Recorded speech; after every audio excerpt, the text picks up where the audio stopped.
Hey everybody, welcome back to the Light Side Reaction Reviews. Today we are checking out the trailer that's been out for a while, but this is the first I've noticed that it exists.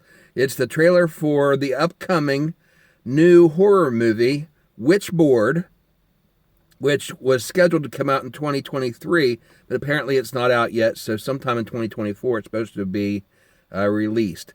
Now, this is a remake of the classic 1986 horror movie, Witchboard, which I have seen, and it's a fantastic movie. It's one of my favorite horror movies of all time. And so when I heard it just now, I just saw that they're doing a remake of this. My first thought is, heck no. No way.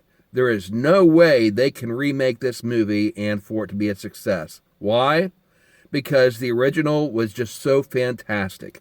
So many times, creators come out and they do a remake or a reboot of something that is just really, really good, and they end up ruining it. And something like this, a movie that is just so darn good that it's near perfect, and there is just no way that anybody could come along and do a remake of it and do it justice. I think a perfect example of it was the Psycho, the Alfred Hitchcock classic. And then they came along and did a remake of it, did it shot for shot, except it was in color instead of black and white. But literally, the entire movie, except for one small scene, was a shot for shot remake, exactly identical to the original. And my thought on that was, okay, so what's the point? What's the purpose of doing a remake if you're doing it shot for shot? You've already got the original, which is perfect. The fact that they're doing it remake shot for shot just goes to illustrate that point, that you've already got a movie. It's so good that you can't come up with any new ideas. You have to do it shot for shot exactly the way the original was. So what's the use of remaking it anyway? Just watch the original. Remaster it in high definition if you want, if the screen quality isn't good enough for you. But anyway, yeah, I am not a fan of remakes, particularly when it's such a good movie. And Witchboard, the 1986 movie, if those of you that aren't familiar with it, it's starring, Kevin Tenney wrote and directed, but it's starring Stephen Nichols, Todd Allen, and Tawny Katane as the main characters in it. Now, Stephen Nichols, those of you that are old enough and maybe watched soap operas back in the day, he was on Days of Our Lives, and he was on General Hospital, and then later he was on The Young and the Restless. I watched some when I was a kid. I used to watch some soap operas with my mom when during the summer and when school was out, and she used to watch the ones on CBS. I don't think she ever watched Days of Our Lives, but somehow when this movie came out, I did recognize him from the soap operas. So you might know him from that. And then Tawny Katane. You can't think of Witchboard without thinking of Tawny Katane. She was made famous basically as David Coverdale's girlfriend. David Coverdale was lead singer for Whitesnake, and she was in their music video "Here I Go Again," and that's what initially made her famous, was that music video, because she was in a bikini and she was crawling all over the hood of this sports car, and it was just really racy, and teenage boys just fell absolutely head over heels in love with her when that music video came out. But anyway, she went on to star in that movie as the main female lead character. Did a fantastic job in it. And then we can't forget Kathleen Wilhoit as a supporting actress that was in that, and she played Zarabeth. And she stole the show as far as I'm concerned.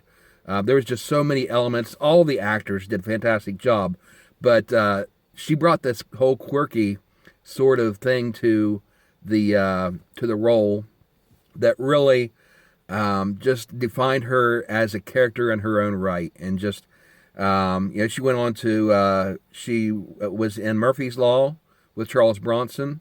I remember seeing her in that, and that was really good. And she was also in Roadhouse with Patrick Swayze. And so if you've ever seen Roadhouse, you might recognize her from that. But great actress, Kathleen Wilhoit. and she was in that. And anybody that they tried to recreate her role with somebody else, I don't see how anybody could do it justice. And finally, we can't forget Rose Marie, who had only a short cameo on it at the very end of the movie. She was only on screen for like probably 30 seconds. But those of you that are even older generation, like my parents and myself, because I watched the old classic TV shows and stuff like that, I grew growing up, and even still today, I love shows like the Andy Griffith Show and Dick Van Dyke Show and stuff like that. Well, Rose Marie was supporting actress on the Dick Van Dyke Show as Sally Rogers, and so she was on just about every episode. I mean, there might be a half a dozen episodes that she wasn't in over the course of the entire run of the series. But anyway, fantastic movie. Came out in 1986, and it's of course it's a horror movie, and the theme is demons and Ouija boards and that sort of thing. And so we're going to go ahead and watch the trailer now for the remake, and then when we come back afterwards, then maybe I'll talk a little bit about the movie itself and some of the theology in it and stuff like that. But for now, let's go ahead and check out the official trailer for the new version of Witchboard that is soon to be released. Focus on the pendulum. There are powerful forces at play. We must journey back. Back to she who carved this board, who spilled blood to stir its dark magic. Just feels like bad juju to me. Okay, there's a scene that they're recreating. And I know so much.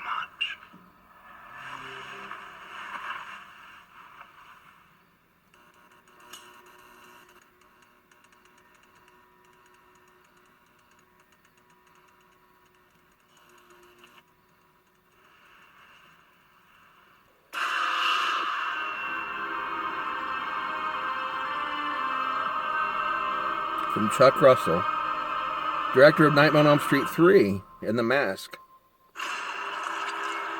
Ooh. Okay, so it's showing some actual demons in this.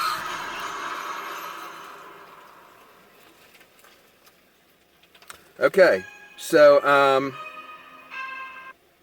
yeah, so obviously this is a remake, but it's almost a reboot sort of thing, because they're taking it in a completely different direction. Part of it seems like a teaser, because it doesn't really show a lot of the current timeline. It shows a lot of them going back and showing the history. Maybe the demon in the board that they contact in this one isn't Malfador, the one in the original, but apparently it has something to do with some actual witch, like maybe from the Salem witch trials sort of thing. It shows them burning the witch at the stake sort of thing. So they're taking it in a completely different direction. So, but then again, the scene where they do show like some short clips there of where they're actually in the present time period, and they show the actors that were replacing the ones that were in the original. It's a similar scene where they're sitting around the living room having the party and the seance sort of thing, and then and then it has the teaser of the girl laying there in her bed and then the light flickering and stuff. But it seems like it's almost a completely different movie. And they're just, taking the basic general themes of the original. So I don't know. It may be worth checking out. I guess I'll have to check it out. I'll watch it when it comes out. Obviously not in the theater, but I will watch it at some point. But like I said, you cannot remake such a classic, perfect movie. I mean, everything about it was great. Even the soundtrack, the theme song on it. If you ever hear that theme song, it's going to stick in your head forever. It's one of those ones where you have to download the soundtrack and add to your playlist sort of thing. This theme song to the original Witchboard movie is just fantastic. So anyway, that's my verdict on this trailer for the upcoming Witchboard movie. What do you guys think? Comment down below. Are you planning on seeing this? If so, or if not, let me know what you think and why. And hit the like button if you enjoyed this video. And comment and subscribe. and turn on notifications so you know when we add new content. Thanks for watching, guys. We'll see you next time on the light side reactions and reviews. Bye, everybody.